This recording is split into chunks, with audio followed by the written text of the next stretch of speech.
আলহামদুলিল্লাহ আমরা চলে আসলাম প্রাকৃতিক মধু সংগ্রহ করার জন্য। আসলে গাছপালা না থাকার কারণে এখন মৌমাছিরা প্রযুক্তি খাটাচ্ছে মানুষের মতো। আমরা যেভাবে প্রযুক্তি খাটাচ্ছি এক অবিকল সেভাবে আল্লাহ ওদের একটা প্রযুক্তি বেরোনি দিয়ে দিচ্ছে। এই জন্য যেহেতু ছাদের বিল্ডিং 50 বছর, 60 বছর, 100 বছর থাকে, আর সেই জায়গাটা স্থানটা ওরা চিনে গেলে আর প্রতি বছর ফুলের সময় এসে ঘুরে সে জায়গায় পড়ে।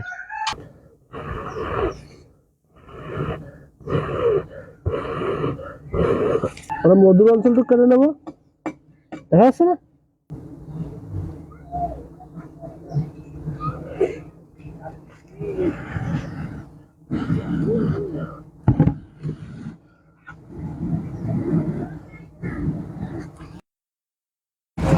এবার আচ্ছা, এটা মাছ নষ্ট করতে আমরা মধুটা সংগ্রহ করবে কিন্তু আমাদের।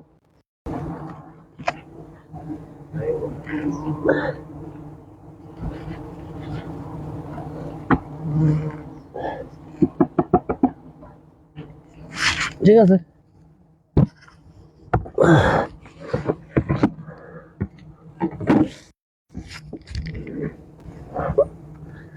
আসলে যেহেতু আমাদের প্রাকৃতিক ন্যাচারাল মধুগুলো আমাদের কষ্ট করে সংগ্রহ করতে হয়। অনেকে বলে থাকেন ভাই এত দাম কেন? আসলে দাম না হলে আমরা মধুটা দেবো কিভাবে আপনাদের?